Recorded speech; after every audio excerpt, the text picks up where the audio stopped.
You're listening to Nightmare on Film Street. The current time is 6:66. Traffic is clear ahead from here to the afterlife, but it's hell outside. For the next hour, you're on Nightmare time. So, let's give a grave welcome to our hosts, John and Kim. Hello again, fiends, and welcome to Nightmare on Film Street, horror for the casually obsessed. I'm Kim. I'm John. And this week, we are finishing up our Undead Boys Make Some Noise series with Spawn from 1997? 97. What a great year for movies. And a terrible year for special effects. That's undeniable. But here's the deal, though. Event Horizon also came out in 97. Great special effects. Men in Black came out in 97. Great special effects. I don't remember when Jurassic Park came out, but it was before this. So it just goes to show what money can do. As long as you've got the money, you can have a full hellscape. If you don't, you will have a devil whose mouth does not move. Oh, Spawn. So, yeah, Spawn. This was my first watch. Ever. Wow. Yeah, I don't even think I know about Spawn. I don't think I know of Spawn. This must have been a very hard movie for you to follow. The cape was familiar, like the pop collared cape. You're like, oh, I've seen a McDonald's tie-in. I was like, I'm pretty sure I've seen an action figure of this dude. Yo, the action figures for this movie were unreal. Like that is something that I do remember being more excited for than the movie. The action figures were incredible. He shoots a skull out of his dick. Pretty much, yeah. For me, it was all about the Violator, the giant clown that turns into a fucking hell beast.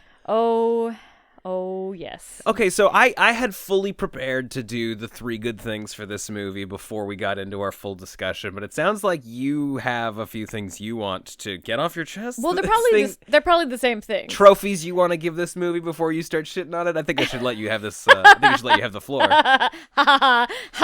Yeah. This was not for me, but I could feel it. Part 1.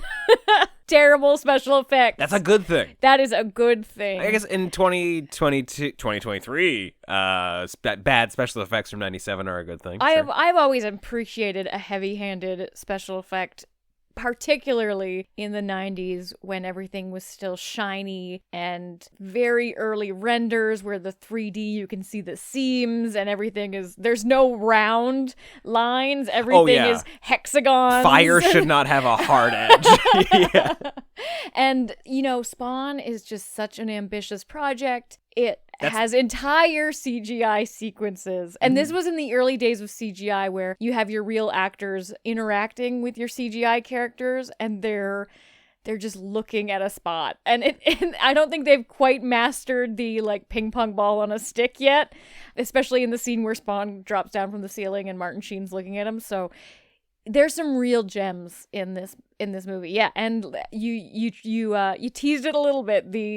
The devil with the mouth that doesn't move. Just a joy. Okay, so what's number 2? You always run long when I let you do these. I try and keep a bullet point and do it. I thought we're trying to sell. I thought we're selling here. Okay, my mistake. Number 2, fine. I'll just be like John. I'll just say this: John Leguizamo is pretty all over the place in this, in the most wonderful ways. Isn't he great? He is nutters. John Leguizamo. Did he have a script? Who knows? If he did, he ate it. I guarantee that. He did eat. He ate. He was the right person to cast for this movie. He's fucking insane. I have no idea what the plot of this movie was. I have no idea what he was doing scene to scene, but I could not stop watching him. I'll at least say this right here because it's not going to be a huge conversation piece later on in the episode or anything, but there is a scene where John Leguizamo pulls a slice of pizza out of a garbage can that is covered in maggots, and real-life John Leguizamo ate that pizza with real maggots on it. That's commitment. What's number 3? Surely there was a crafty cut. Surely. Oh, no. I stopped watching it. I watched the behind-the-scenes footage in 97, baby. I was all in on Spawn. I know that those are real maggots. 10-year-olds, you is like, okay, but confirm the maggots. Yeah. You're going to do number 3. Number 3, we got Martin Sheen just fucking chewing scenery in this movie. He is chomping. That's really every your bit. number 3? I don't know. I got put on the spot. I didn't realize that I was gonna have to do them. One of them was gonna be that John Leguizamo eats that gross slice of pizza. I don't know, man. I think the casting in this movie is great, like 100% across the board. Michael Jai White, Martin Sheen, John Leguizamo. I think everybody's fucking killing it. The rest of the movie, cuckoo bananas. But they really did cast the right people for this movie. They just did not have the special effects to bring it to life. They brought it. They served it. Okay. It was delivered. It's Signed, there. sealed, delivered. It's yours. All right. Well, it's a little underbaked. What are you talking about? I'm sure 12-year-old you ate this fucking up. I did. And to be honest, I still kind of enjoy it, but I'm not going to sit here and pretend like the special effects aren't garbage. And there's so much narration because there's so much world building that just doesn't happen. Oh, boy. I almost forgot about that. Yeah, Spawn, I mean, if you're unfamiliar with him, I guess my unofficial, like, other good thing about the movie is that he is a superhero that is kind of, it's like he's Ghost Rider, the Punisher, Frankenstein, Pinhead, all mixed together into one person. Yeah, that's pretty good. Yeah. And he's also emo like Batman, and his design is very close to Venom and Spider-Man. There was a moment where we both kind of realized, like, hey, you know what? Maybe we could have called this Emo Boys Make Some Noise, but it's just when Spawn realizes that he's dead, and it's like, I mean, I think we'd all be a little emo when we, had to go to our own grave, and then also watch our best friend marry our wives. I don't know why you said wives plural, but okay.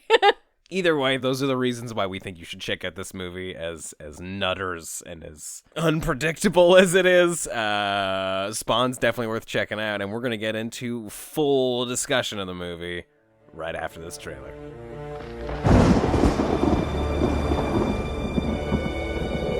It's time. Imagine a substance with the power to destroy humanity. Imagine a creature insane enough to use it. Imagine a hero on the verge of creation. From flesh to steel. You must visualize your objective. From blood Go! to blade. Don't get cocky. You have a lot more to learn. From man to spawn. Peekaboo. I see you. We have harvested the ultimate weapon. Makes the Ebola virus look like a skin rash. Congratulations. I say destroy the cosmos, ask questions later. Who are you? This is just what they want. You're playing their game. Then now play dirty.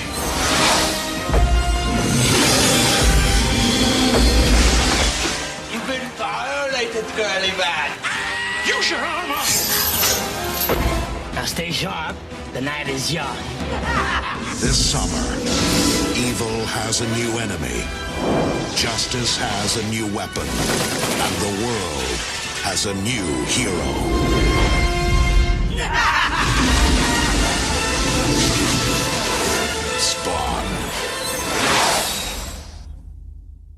Spawn is currently sitting at a 5.2 out of 10 on IMDb, an unsurprising 17% on Rotten Tomatoes, and a 2.2 out of 5 on Letterboxd. Even the modern day reevaluation, which is what Letterboxd users basically are, still don't love this movie.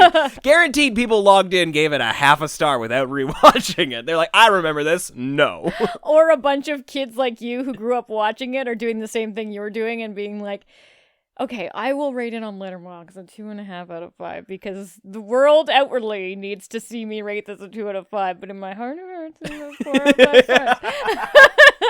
I mean, it's not wrong, yeah. There's so much to like about this movie. There's so much to this movie. We got 45 seconds into this movie before Kim said, wait, stop.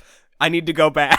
We had to rewatch the opening. I wasn't committed to that much information. It was First a of lot. all, It was a lot. It had started. We were like 30 seconds in, and I was like, oh, is this the movie? Like, yeah, the part where they're like somebody's like doing exposition and explaining the world and how God and the devil have been raging on her. The quality wasn't good enough for me to consider it part of a feature film.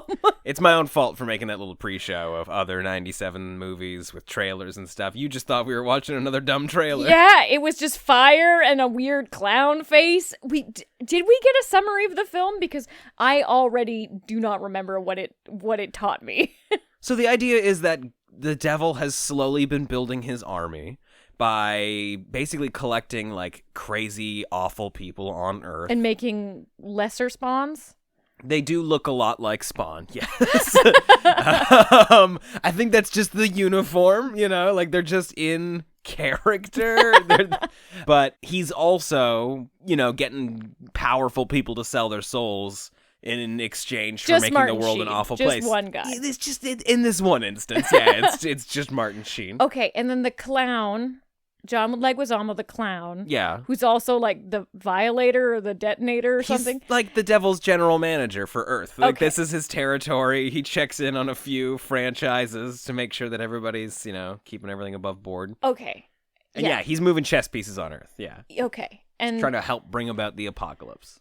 And he's real salty that he's not being chosen to be the general of this army, who Michael Jai White is like the greatest fucking military guy who's willing to kill people for no fucking reason on Earth. What was that? Like, they started with him definitely being a bad guy. It's like black hat stuff, where But it's just then like he's a good guy doing special ops, and like, maybe the few bystanders accidentally die while we're killing a terrible person. Yeah, because after that he was like, you said you cleaned the airport. And it was like, didn't you look through the scope first? Yeah, didn't you have like a set of binoculars who showed you heat traces of every human being? And you were like, I want to kill this person and that car, and also I want to blow up the front of this airplane for some fun reason. And it just killed everybody in the area. Like, you did not need the precision that you were going for. Looked cool though. Okay, so like The Crow. Yeah, there's actually a lot of similarities between these two movies. This is a good pairing. Yeah, 1, 2, skip a few. I've died and I've come back now. Wow, we're gonna skip over that. I love that. Like The Crow, The Crow did. Okay, sure. Well, you're saying, like, oh, we're going to skip over that. All we really got was, like, a confirmation he has a dog named Spaz, he's got a wife, and a partner with shifty eyes in relation to his wife. You're actually reminding me that there are flashbacks to this movie for scenes that didn't happen 3 minutes into This the movie. movie is 60% flashback. It's wild. So if I could just, like, go with the timeline here. So at 15 minutes into the movie, we flash back to a scene that we didn't see from 10 minutes in the movie, but we only see it in like small little flashes of dialogue and stuff. And then later on we see where there's more flashbacks that reveal more stuff before he died. It's like, fuck, why couldn't we just watch those scenes? But then there's also flashbacks to stuff that we saw at minute 5, like John Leguizamo as the clown revives Spawn and is showing him, like, the Ghost of Christmas Past. Yeah. How he died, which we saw and watch a second time. I love that scene when he dies because, one, the idea is that he's breaking into some biochemical lab in North Korea, and it's just like, no problem, light work. Like, you need me to go to North Korea? Yeah, I can get in there, no problem. It's not like a fucking fortress of a country. I can get in undetected, and then also you can. And also his boss is just already there. Yeah, I love that Martin Sheen just douses him with some fucking gasoline. Well, he gets his, like, henchwoman to douse him with gasoline, and then Still undetermined as to what that liquid was. It's a flame-retardant liquid, so that way they could actually light Michael Jai White on fire, and it would look great, that's my guess. It was Listerine. But 99% yeah. alcohol kills germs and employees. He flicks a cool guy black cigarette at him and then salutes him as he's dying. That's one of my favorite scenes. Well, he did say, see you in hell. Oh my God. So I remember you complaining about all the I remember us both. I'm not just gonna put this on you. Us both kind of making fun of the one-liners in The Crow, but I genuinely think I was not. Maybe it was just me. It was just you. I think every one-liner in Spawn is amazing. Like, they're so fucking good. From John Leguizamo. From John Leguizamo, from Spawn, from Martin Sheen. There are so many great little bits of dialogue that I fucking love. One of the best is when Martin Sheen is talking to non-dead Spawn. He's still a human being. And he's just like, have you seen your latest psych evaluation? You're a certified psychopath. Perfect for the United States military. I don't have any one-liners to contribute. There's a lot of other ones where it's just like, I'll see you in hell soon, or like, I'll be joining you in a minute. I don't know. There's a lot of cool shit like that. I fucking love it. This movie's, now that we're sitting down and talking about it, I'm liking it more than when I was watching it. When I was watching it, I was like, why did I agree to do this? I think I was just stressed about watching it with you. I could feel that, and I was trying to really not... You're trying not to bring the room down? I was trying not to dim your shine, because I could feel you hesitant about your enjoyment of it, but I could also feel the enjoyment. Yeah, it's just like, superhero movies aren't really 100% my bag, but I love how fucking nutters this movie is. It's just off the wall. And, as far as superhero movies go, like, hell yeah, I want to watch one with a bunch of fucking hell demons and shit. I love the creatures in this movie, especially John Leguizamo. I think when he turns into the Violator, like, I am all on board with that. Yeah, I wish I had looked up the special effects, because it felt like a very early version of the alien undead demon-y things from the Scooby-Doo movie. From the Okay. Right? No, I'm okay. I'm seeing it. You had my back against the wall at first, but yeah, absolutely. Yeah, like a giant gremlin, like hell yeah. The sinewy legs. That was very, very similar. But I did really like that creature, and they did try their best, especially when they were in that weird alley set. We were like, where is this? That alley is housing 100 people. Yeah. It's pretty big. They did try to use a puppet. Yes. For a lot of it. Like, there were a lot of moments where they did, like, face close-ups and like, arms pummeling poor homeless people that were props. Yeah. Same with in the house in the finale of the movie. He looks really good inside that house. I did love when he came out of the wall. Yeah. I enjoyed that. It's good shit. It's like, it's literally, it's just like, if we didn't go to hell at any point in the movie. That's all the film needed is, like, Bam. any of the stuff that they did with John Leguizamo, like, he turns his head to a balloon and he shrinks his head, and hell yeah. And, like, he gets decapitated, and there's a lot of green goo and farts and all kinds of stuff. Yeah. That's all fine. The cape is a lot, but the Spawn cape would still passes. It's just when we go to hell and Satan is so poorly rendered. It's like a giant porcupine, and his mouth just hangs open, and he shouts at people. It's crazy. It's like a bad cutscene in a video game. But it's because, like, 99% of what you're seeing on the screen is CGI, right? Like, anytime where they're sort of superimposing it into a real environment, it still looks really cool. Like, yeah, it looks older, but I think it looks great. Like, the special effects people who made this, or at least, like, the supervisor of it, is the guy behind the special effects for Terminator 2. Which came out in, 92, I think? And fucking looks incredible. Like, it really is just a matter of, like, money and time and being able to do it. I didn't read a whole lot on the film because I really didn't want to spoil this conversation. Okay. Because, one, we haven't gotten to it yet, but I do not understand the plot. Okay. But what I was reading was that the special effects budget kept increasing. No surprise. Originally, it was like 40 special effects shots, but by the end of the movie, they had over 200. Oh, okay. Yeah. So they were probably never going to do any of the hell stuff. Yeah, and so the special effects, a lot of the scenes were not delivered till a week before the movie was released. Wow, it's a real cat scenario, yeah. Eh? Damn. So I'm feeling like those were Judi Dench's hands we were seeing in hell. There were a lot of cat buttholes in hell. There were so many cat buttholes in hell. Oh, jeez. Okay, plot-wise, what's your deal? Okay, so this is... Let me walk you through the movie that I watched. Yeah. Okay, so Spawn, really sad about Wanda, came back 5 years later. Oh my God, burns. I made my own suit. Look how nice. John Leguizamo's like, hey. But he didn't make his own suit. Somebody just gave him a coat. No, but he makes his own suit. Like his own Spawn suit? Yeah. It just kind of like comes it's out like of his skin. It's like an organic... Yeah, he's like, look at my fashion.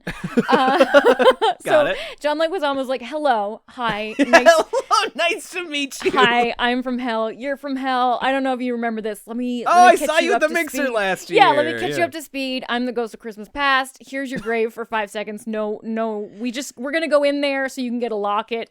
It doesn't matter. Let's pause real quick right here. Most movies for most movies, it's just enough to bring the dude to the grave. And he's like, oh my God, it's real. That's my name. The Spawn goes the extra step further of him being like, fuck this. I'm digging my grave up. Like, don't you love that? Sure. Even if it's just for a locket, I love that his own skeleton comes to life for a half a second to grab his own hand and be like, what the fuck are you doing, man? It's possessed by green stuff, and the whole movie I was just waiting for the film to explain to me what the green stuff was. Oh. The whole movie, because it was Spawn's eyes, it was John Leguizamo's farts, it was... Well, I mean, that's explainable. Farts It are was stinky. their wounds healing. Green is the stinky color. Why were his eyes leaking the green gas? I think it was supposed to be hellfire. I don't know if it was gas. It was gas.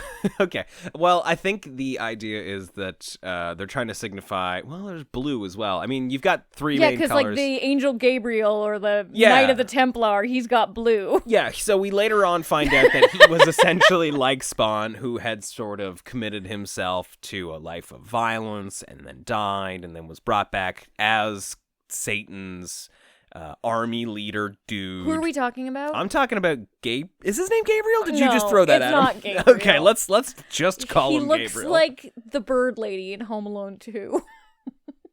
He was like Spawn, but like back in the 1600s. So like the devil has already tried to do this. Oh, so that's why he's got chainmail. Okay. Yeah, that's why he's got all these powers. That's why he's just like, hey, guess what? My arms are knives now. I thought like the Lord sent him. So now he does do bad. He does kick arse for the Lord.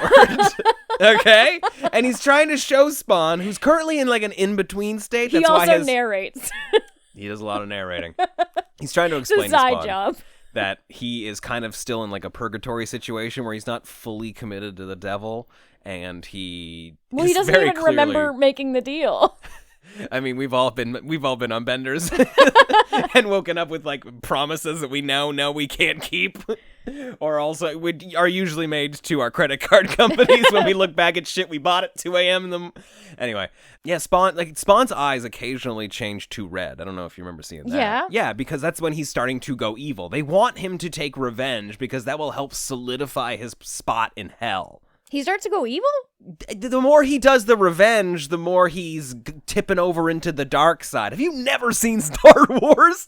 Like the lightsabers have colors for a reason, Kim. Blue, green, red. That's what we got. What does blue mean? Blue's good. What is green? It's kind of like in the middle. It's like I'm also good, but like I'm a wild card, man.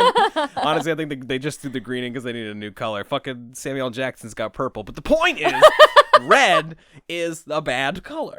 Okay. Historically, red means stop. Humans, have identified red as a mean color. Okay. And once he starts taking his revenge and enjoying it, you do see his eyes turn red for a half a second, and then they go back green. But all the love of his dog, Spaz, keeps him grounded, and thus he saves the world. I love that. So here's where I started getting confused. So John Leguizamo brings... We really spent 10 minutes on the color blue and red. So brings Spawn, like to the planet Earth, and is like, all this time passed, la la la la la, you have to do some things. I don't remember what he says. But then he goes to Martin Sheen, and like he's working with both of them. Yeah. So the clown wants the world to end, and Martin Sheen has made a toxic gas, what do they call it? Something 16. Heat 16, which is definitely a play on Ice 9 from Cat's Cradle. Or COVID if you're from the future. Yeah.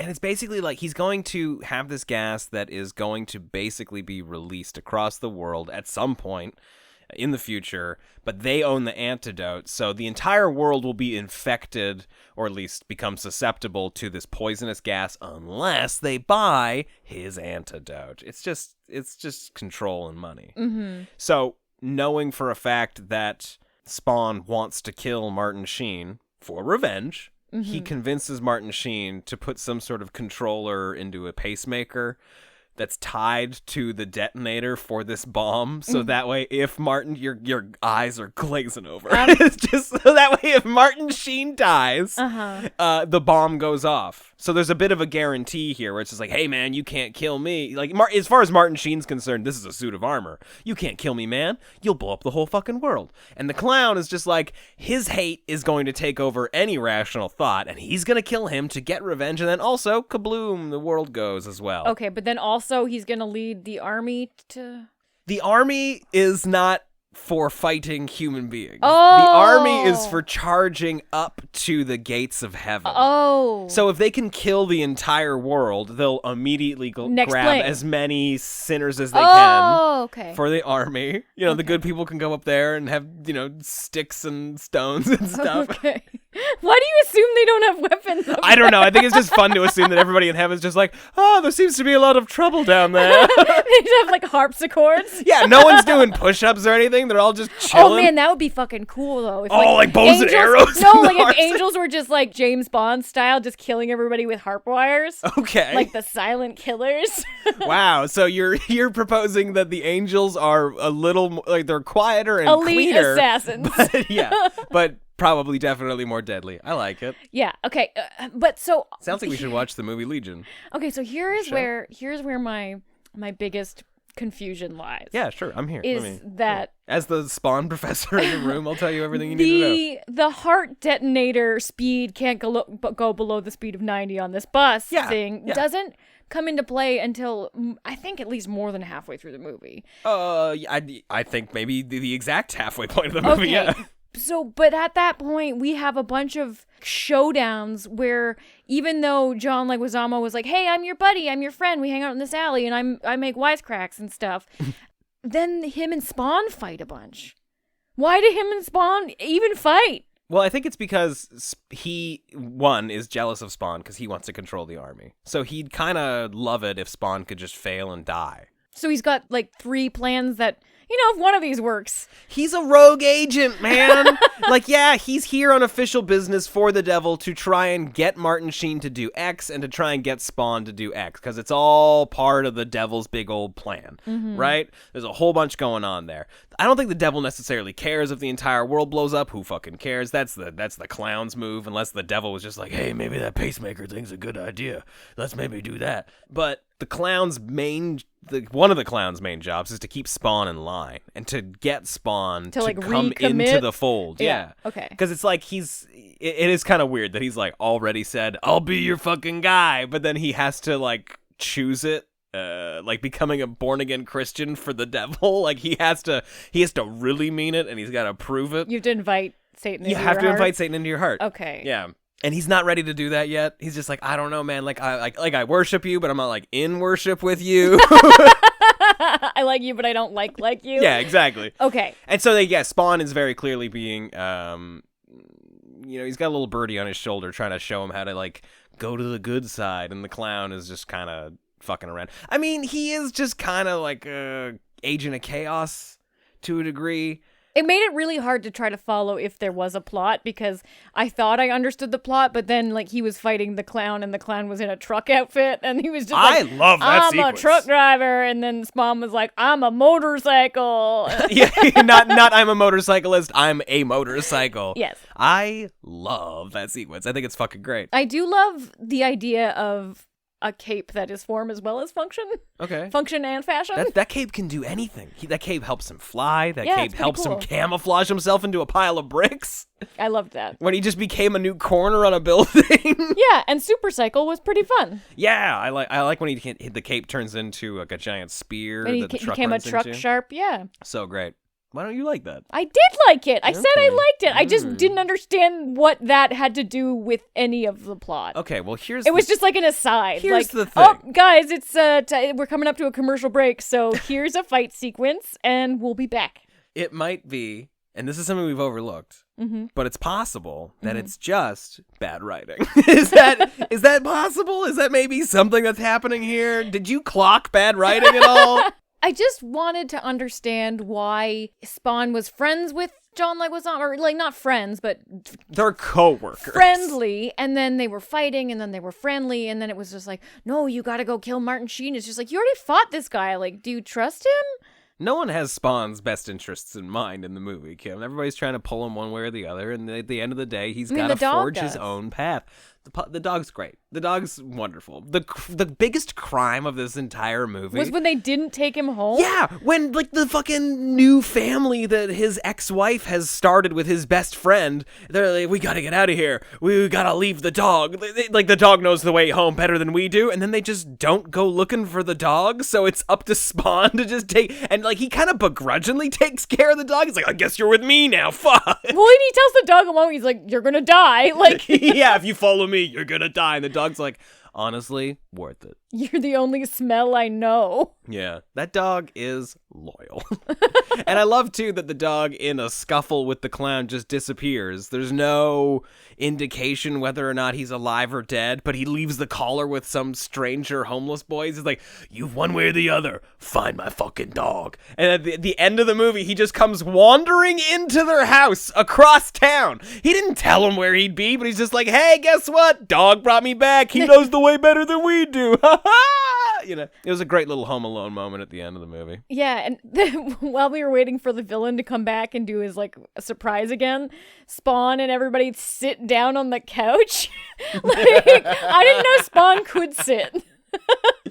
Yeah, I really figured that you were going to come in here hot and heavy talking about all of his spikes. Especially when the clown, as the violator, grabs Spawn. He's like, hey, you son of a bitch, I got you now. And then Spawn just the Beetlejuicy moment? Just, pulls out all those spikes like Beetlejuice. I don't want to complain, like, but now that we're here, even though I would say that John Leguizamo did a really fantastic job as this clown character, it did feel very like Penguin, Tim Burton's Batman universe. Not necessarily in the performance, but the design of the character. Okay. So he's also short and fat? Is that what you're telling me? Yes. That was the problem? Here's the cool thing, though. Like, John Leguizamo does not look like that. Has never looked like that. Will never look like that. Actually, it's really funny that you say that. One of the first things I did when we finished watching the movie... Did you just look up photos of John Leguizamo? I Googled his height.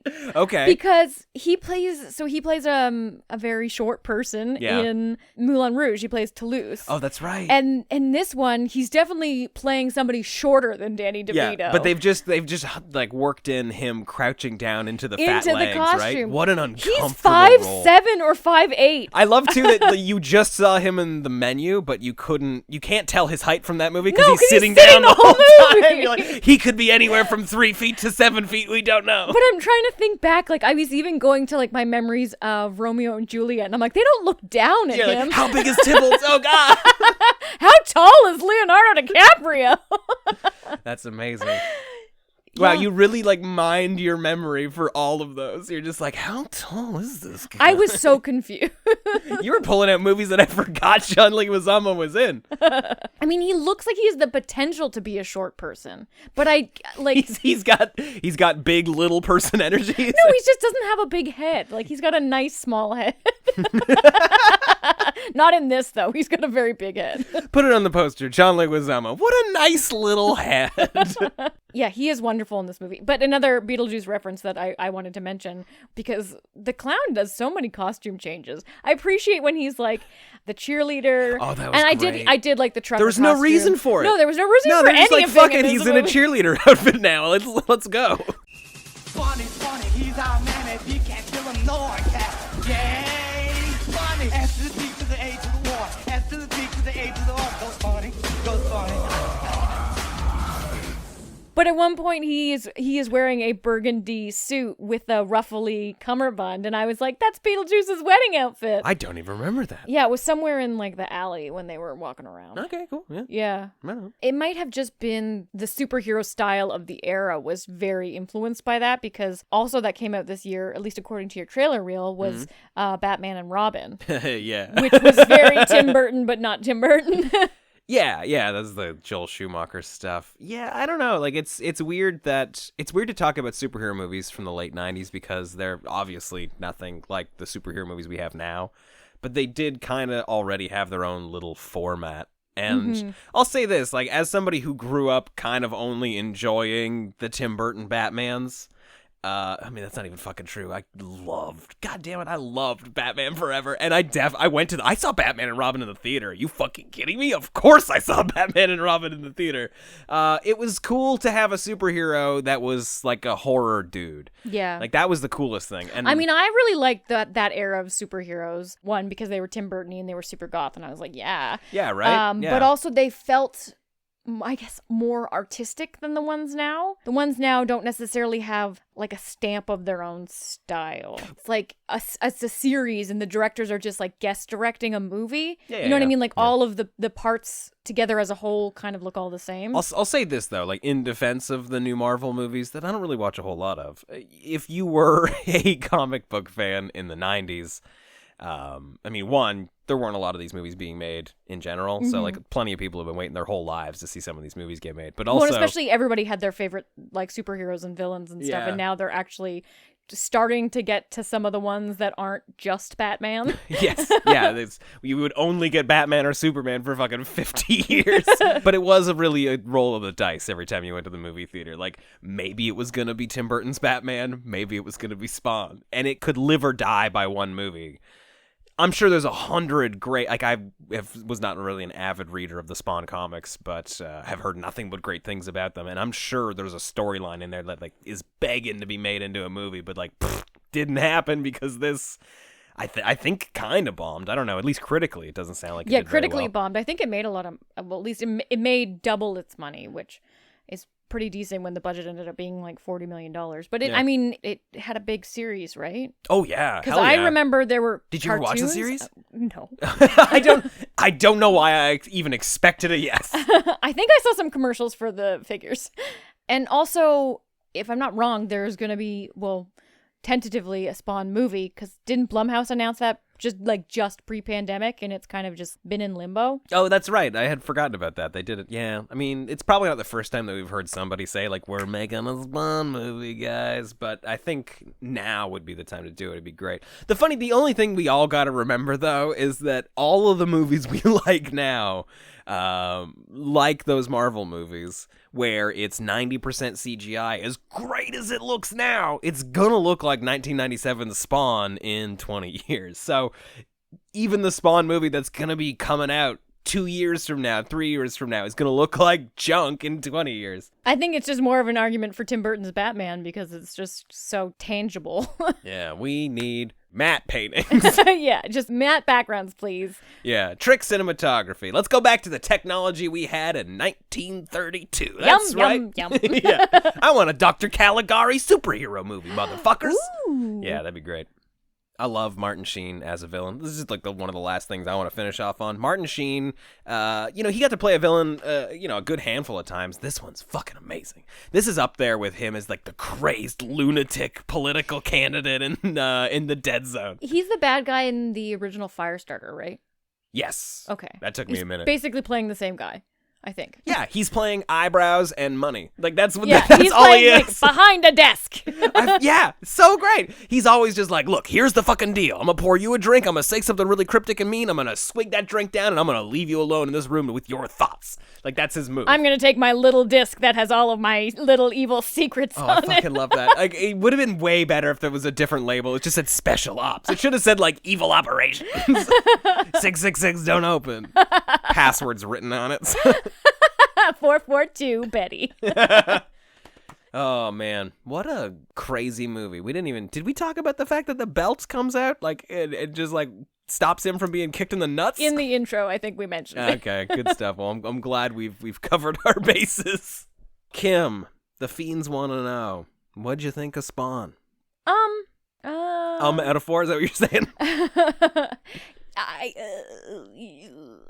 appreciated the CGI because I love that. Yeah. I had a real fun time with that. You can't just reiterate your 3 good things. John Leguizamo was good, and he was all over the place. Even though I didn't know what he was doing most of the time, I did like his jokes. Oh, I have a point. Mm-hmm. Why did Wanda and ex-partner hire him? Why was he their party clown? I think he probably just showed up.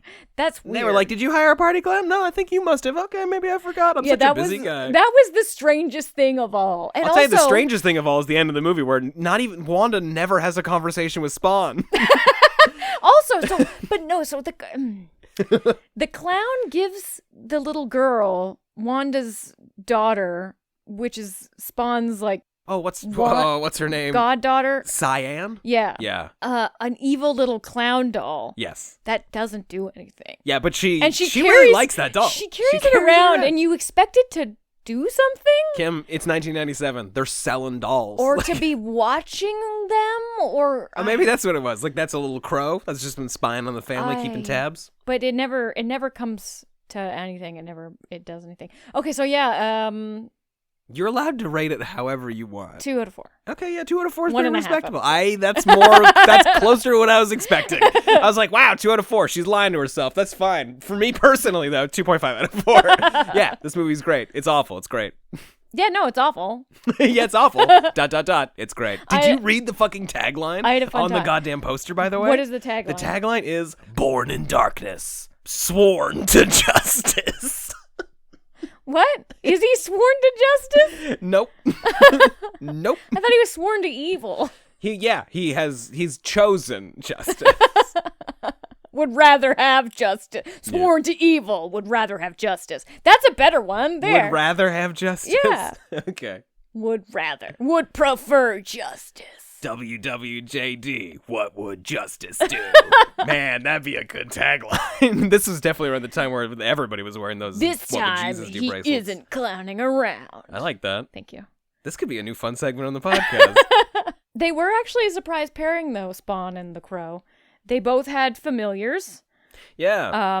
The Crow had the Crow, and Spawn had his dog. Yep. They both had children that hung around them. They both visited their own graves. They're back from the hell. They loved their girlfriends. It's based on comic books.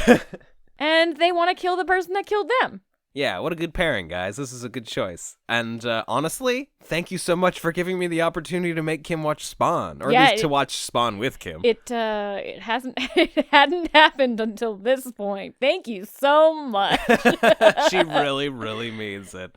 Let us know what you thought of Spawn on Twitter at NOFS Podcast or in the Nightmare on Film Street Discord at nofspodcast.com/Discord. There is a special channel in there just for the Fiend Club supporters who brought you this episode. This is based on a suggestion that we got from the members of the Fiend Club Discord.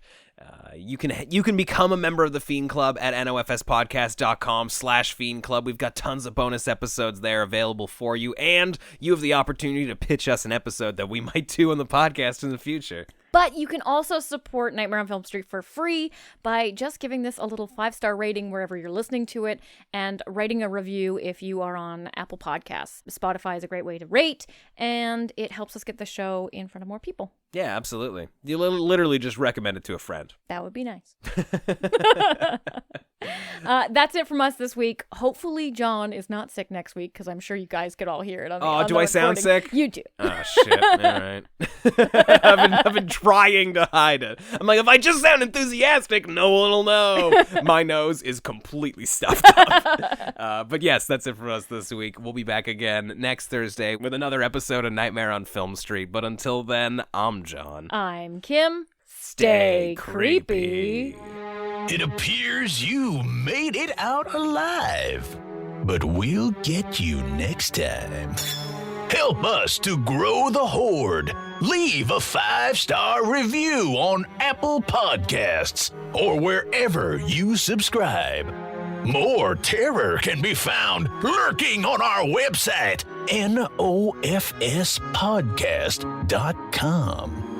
Until next time, stay creepy, fiends.